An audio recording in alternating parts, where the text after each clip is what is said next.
there's something about being scared within inches of your life that is funny, because if you live to tell about it, like trying to replay the story, trying to explain it back is, like it's crazy. Yeah. Well, maybe our next guest will tell us a moment where they were within an inch of their life. But that's not what we really brought her here for. Right. Stephen, the intro. You got an intro, or because I got something. All I have to share is that she's amazing. I think in this time of COVID, we have seen, and we've had some comedy producers on, and she is definitely one on the continuous stream of people actually that have not let comedy rest, despite the fact that stages are dark and rooms are dark. And she's someone that I feel like I may have learned about late in the comedy or Zoom journey, but she is, like we talk about in the racial, where we talk about allies. But if comedy ever had an ally, if they ever had a hero, in terms of somebody that's doing shows, I mean, we have heroes and teachers like Bobby's. We've got Lisa Sunstead. We've got so many great folks out here teaching, the whole Flappers team. But someone who is almost like an evangelist in the world, making sure that there are drive-in shows, that there are park shows, that there are still Zoom shows. People who, I don't want to take up all her interview time talking about her, but Carol actually just amazes me. She absolutely amazes me, because like she has a day where she will do a park show and then she'll have a drive-through show, or or whatever it is, and just there is no boundary for her wherever we can make it safe. And and she'll probably talk about it, but unfortunately COVID kind of nipped her in December. But anyway, we just want to welcome the entire time she oozes sweetness and love and happiness. That's awesome. To encourage, let us welcome to the stage Carol Newell. Woo! Hi, you guys. I'm out in the wild. I actually just finished an open mic here in Griffith Park. I do not let anything stop me from putting on shows. Wow. Awesome. Even when I had COVID, I had my co-producer host and run my shows while I was out sick, just because I have to create these opportunities for myself and for others. Otherwise, I mean, like back when I started doing it, like I was one of the only ones, but now there's a lot of them. But I feel like, I just have to keep it going. I just can't stay home. Who wants to stay home? But so I got park mics, I got park shows, I got drive-up shows. I got a monthly show where people actually pay to come see us. And if the show makes money, the comics get paid, which is unheard of in this time. And, not very common in Los Angeles to begin with. Yeah. But, last month we made $400 and everybody got paid. Yep. Nice. Nice. Pay for your art, people. Don't just steal it. Pay for your art. That's right. I mean, $25 a car if you bring 4 people. How cheap is that? You can't even get Netflix for that. Right. Yeah. So that is one of my pet projects that I really love, and like Diana was saying, she's done my park show and she's done my Zoom show. I still have my Zoom show. I was one of the first people to put a Zoom show up right after the lockdown last March, coming up on my anniversary of that. March 29th was my first Zoom show. Wow. And nice. I have not missed a show. I did have a guest host, but I was still there. I pulled her in and introduced her and then set her off, and then I went and did some other stuff, and I'm going to have her back this Sunday.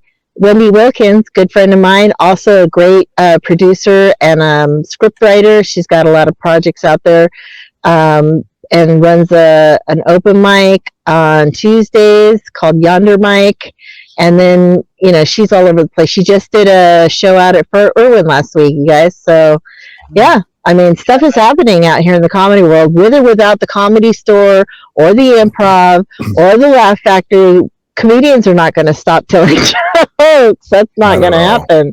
No, you know what I mean? Like, we have to. It's like therapy, we have to tell jokes. If I don't tell jokes, my heart stops. Right? Like, yeah. No, my doctor told me I have to take a note everywhere. Yeah, exactly. Steven and Dan have both done my Zoom show, which was a lot of fun. So it's a good time. I mean, like, honestly, there's not very many nights that I don't have something going on in the comedy world, and I have a full-time job during the day. So Wow. yeah, I stay busy.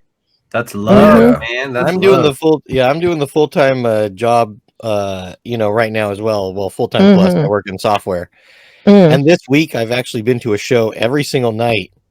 And I wasn't going to go to a show on Friday. I wasn't. I was going to rest.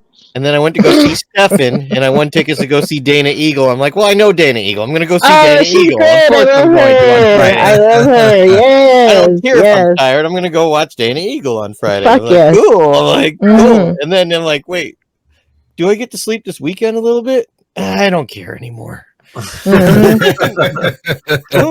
I do 2 shows on Saturday. I do the park at Pan Pacific Park at 3:00, and then I do the NoHo Diner in North Hollywood. That's a drive-up open mic. So, and then once a month we do the Carpool Comedy there at that same location, and that'll be February 20th. Tickets are available, so go on the Eventbrite and look for Carpool Comedy, or you can look me up on the Instagram at carpool_comedy. Yes, I have to call it the Instagram and the Facebook because I'm over 50 and it's in the AARP rules. Carol, it's called Carpool Comedy. Do you only accept cars with 3 or more people in them? No, we'll take any number of people in your car. Yeah, for sure. Okay. We had 18.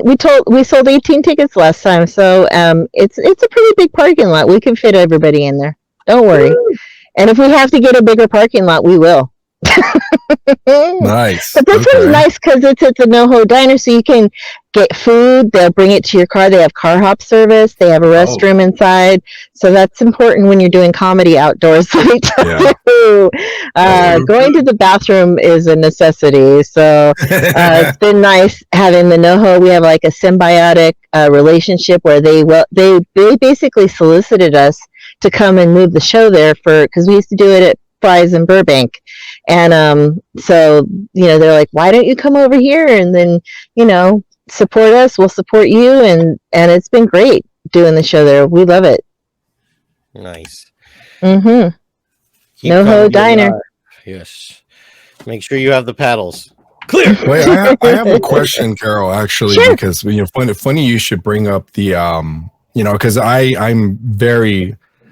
I'm obsessed with comedy, stand-up, any comedy for years now. And I always ask the question, I'm like, okay, what is the one thing that here in LA, because I'm born and raised in LA, what can you do to overcome all these restrictions, all these don't do this, don't do that?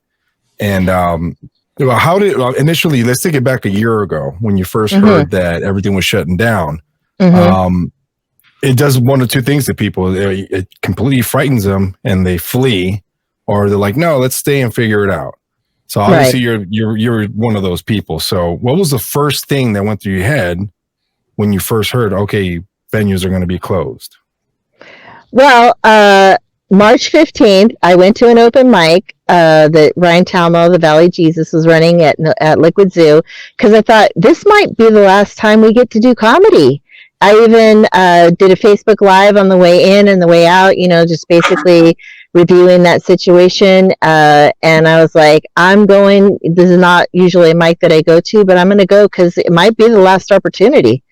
And then like a few days later, I saw Zara Khan do a Zoom show, and I was like, oh, hell yeah, that's what I want to do. So I talked to her and she told me what she did and what the requirements were, and I was like, okay, I can do that. And I went out and bought a brand new laptop, got the Zoom app, and started asking all my friends, hey, you want to be on my Zoom show?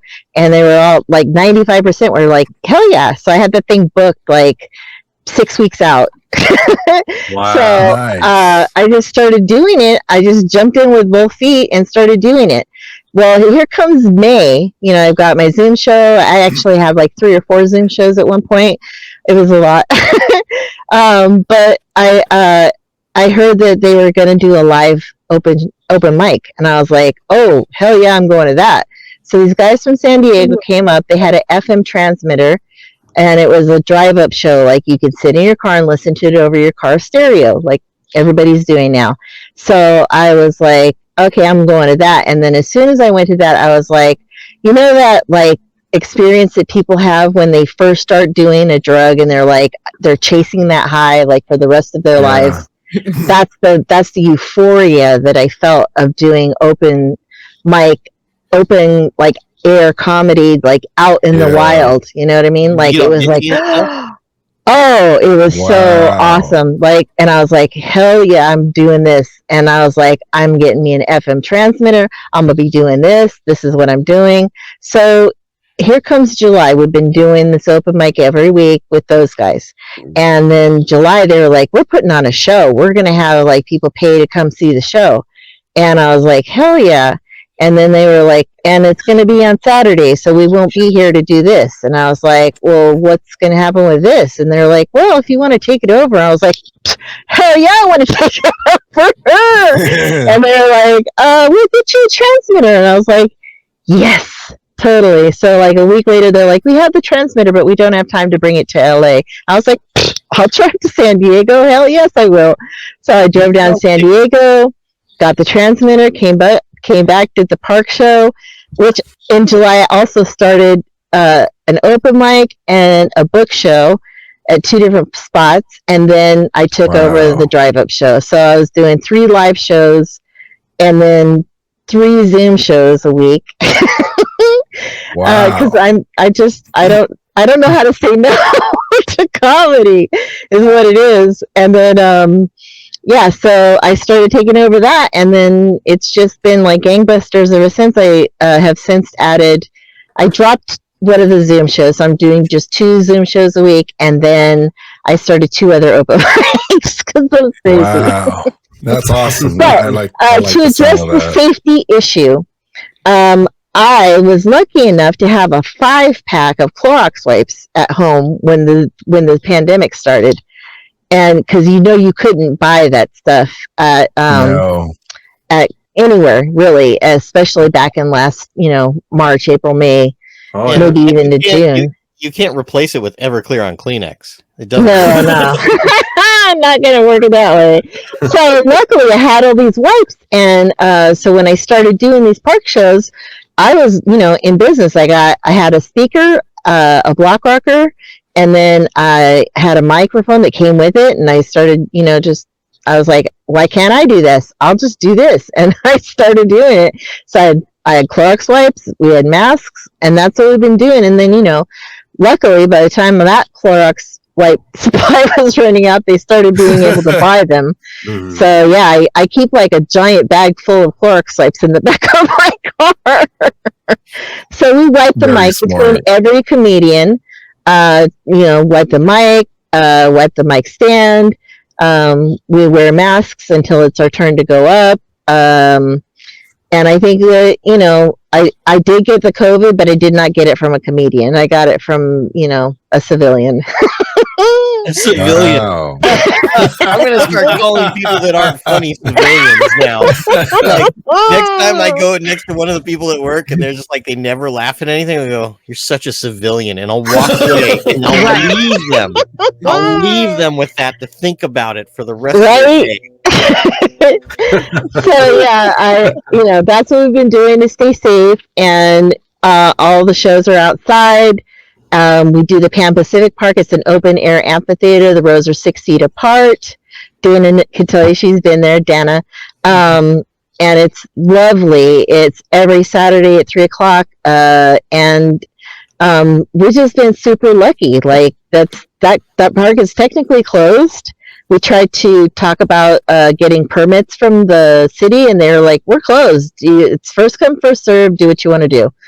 And we've just been very, very lucky. I've been usurped, I like to call it, like 3 times. Like there was a kid party, there was a Trump rally, and some kind of spoken word thing. I showed up to do my show and they were already there, and I was like, damn it.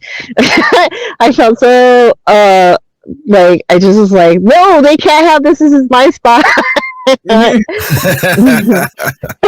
we persevered. I got rained out a couple weeks ago. Like we showed up even in the rain. Like it was not raining when we got there, but like a half an hour into the show, after 3 people got up, it was really raining. So like I was like, damn it. I want to tell a quick yeah. joke. Just a real quick dirty joke. Male strippers call a good night getting rained out. Hey.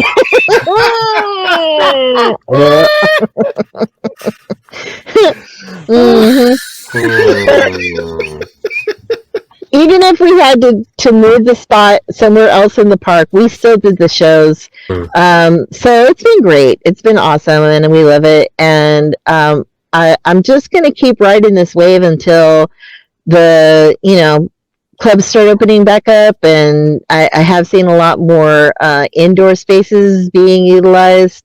I'm not going to name names, but you know who you are.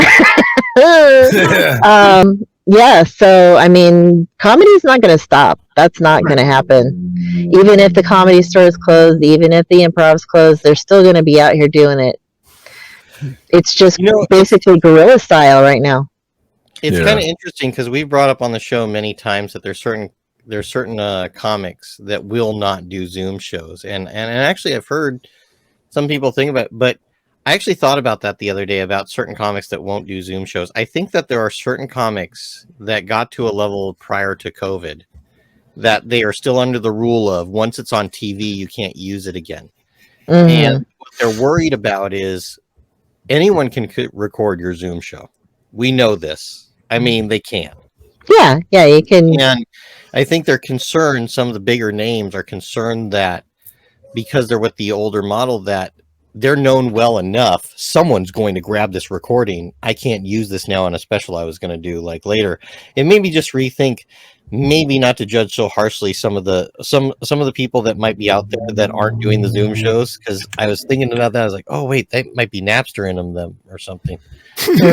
Well, I don't know. I've had national headliners on my Zoom show. I've had some pretty big names that have done my Zoom show, and to be fair, I have had a few comedians ask me, is this going to be living in perpetuity on your page? And yes, it is. So you can go to the World's Best Laugh on Facebook, and I've got a page for that, and you can see all my old shows. And I mean, there's everything from Mild to Wild on my shows, really. But it's just a lot of fun, really. It's called the World's Best Laugh for a reason. Because you have that. I thought it was because you have the World's Best Laugh, That's how I got into comedy. I went to go see a friend of mine do a showcase. He had taken a class, and then they did the showcase. That's how that goes. And then I went to the show, and 2 comedians came up to me afterwards, and they were like, "Oh my God, you have the best laugh! You have to come to every show." And I was like, okay.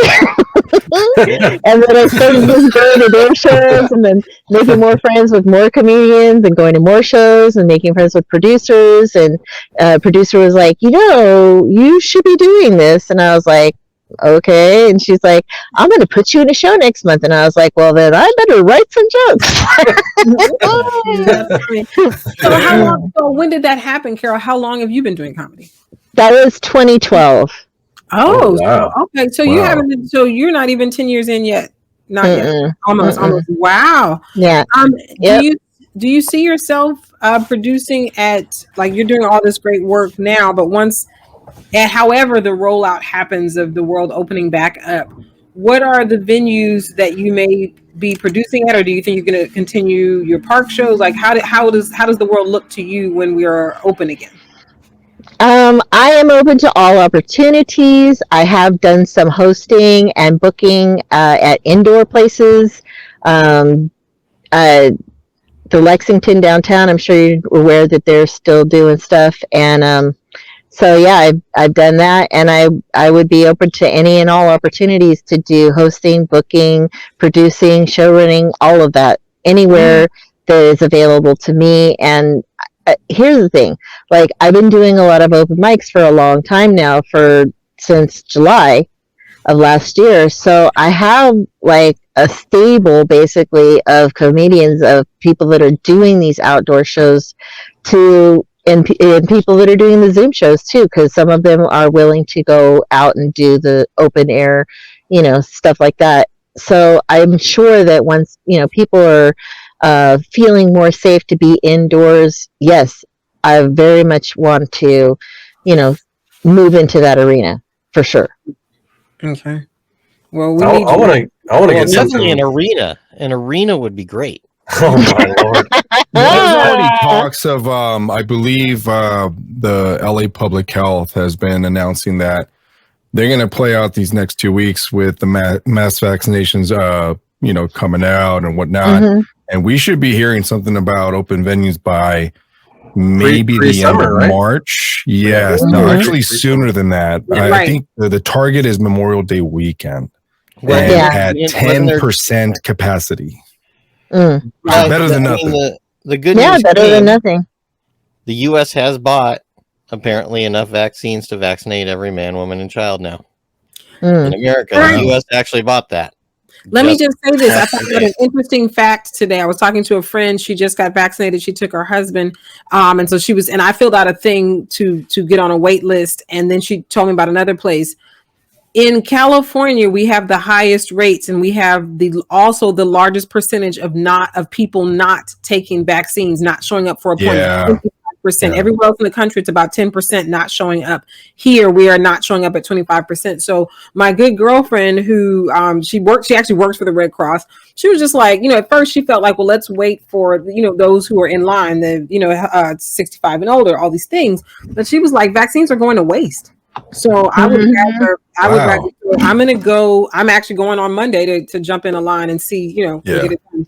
So soon, Carol, soon we will have these live shows. Yay! Hug again. My daughter's like, it's been okay to be at home, but I can't wait to hug my friends. And I went, all right. As much as Dad loves working from home, fucking COVID ends. She needs to hug her friends. Oh yeah. Yeah. Oh yeah, my daughter wants to play with her friends. What I was going to say too is, hearing about all the show stuff, I would like to get shows in even the Torrance area, Carol, Mhm. because I don't know of any stuff in Torrance. I think you were telling me there was something going in Gardena, or I don't know if it still is or something was. Yeah, there was an open mic at the Brothers open mic with Eric Escobar They were doing that in Gardena, and I do have a open mic in San Pedro on Monday night, which is good for the people in the South Bay and Long Beach area. Yeah. But yeah, for sure, I would love to, do something, like the Crest or Keegan's or one of those places. The Crest with my band. Mhm. Wow. I know that spot. Yep, Yeah. for Where sure. was the Crest again? Huh? Carson and Cabrillo. It's in Old Torrance. It's in Old Is Torrance. it kind of close to the shore in like a semi-industrial area? No. It's like the old part of Torrance where they still have like the old post office, and they have Torrance like a little Bakery. open air bakeries and the Wells restaurants Fargo, and stuff Bank like of that. America. Yeah. Okay, now I can Dan, that confidently place say, is great for Down the street from stand-up Honda. comedy. Yeah. now I can confidently say I haven't played there. Yeah, there's the Crest, and there's another spot around the corner, which I can't Like remember. Keegan's. Keegan's. Yeah, the Irish pub, I believe it is. Oh, Yeah. I've seen some people do stand up there before I was, we did a metal music gig, and they were doing a stand up show. Mm-hmm. So that's something that I Yeah, definitely those are want to do. viable places, and like I said, I've got comedians that they come down to San Pedro. They live out here or live in the valley, and they'll come down there. So why not? Yeah, that's one of my goals. I want to make like a really, good comic scene, because there's not really one in Torrance that No. Not really, You no. have a good comic scene, and then, by the way, speaking of Keegan's, I think if I was to be there, I would also open a gym next to it called Kegels. Hey. Oh, Speaking of Kegels, you should see the machines. Go drink a beer. I should have known you would not be able to resist that. Like, it came to mind because obviously some of us are still dealing with strengthening and re-strengthening our kegels over here. But I was Sometimes like, during the show, I was like, he's not going to be able to. Someone's going to pick it up off the table. I was like, if you don't pick it off the table, somebody's going to grab Democrat. So, Dan will. Dan will. I think it's funny that you talk about like strengthening with Kegels, and then you say pick up off the table, because that's one of the party tricks. That never mind. Let's just. Man. that went down so fast. It went down so fast. And I didn't even contribute right into the toilet. That's my specialty. But definitely, we're gonna have to, once things get better as far as vaccine, because that's one of the things. My wife's got to get vaccinated because she's a teacher, and definitely when I get vaccinated, I'll definitely have to be talking to you about doing some live shows with you. And, yeah, definitely, for sure. Definitely, I'm gonna do my best to secure a club or two down in the Torrance area, because once stuff can, really safely go live, like indoors type stuff. Yeah, you gotta have the ground floor, man. Oh yeah, and hopefully by that point we have some sort of law in place to put a scarlet letter on the people that don't vaccinate. Well, That's the thing. Like at some point we will have herd immunity between the people who've gotten it and survived it and the people who are getting vaccinated. Then it won't really matter if you don't get the vaccine, because so much of the percentage of the population will have been either exposed or vaccinated for it, that it's not going to be an issue, right? Because it's not approved for children at this time. And even though my son is 18, but I'm still kind of like, by law you get to decide for yourself. But I'm kind of like, for now. I don't necessarily want him to take it, because I just feel like there's too much of his body, even at 18, it's still changing. Yeah. So it's not my preference, but I'm maybe 21, Dana, like 21. Right. I agree, but be fine.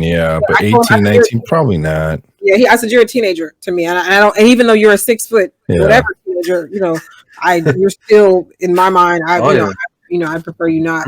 That's kind of what I'm kind of waiting for here, and I'm gonna get vaccinated, but I'm kind of I want to hear a little bit more about side effects or other things. I'm still gonna get it regardless, but I would still like to hear more. Luckily, kind of luckily, I got it for Christmas. Not what I asked Santa Claus for, but that's what I got. So I have the 90 days of immunity minimum, 90 days. I'm gonna wait till at least the 90-day mark to even start entertaining getting the vaccination. So we'll see how that goes. I definitely don't want to get it again, though. It was not fun at all. I don't recommend it. I don't either.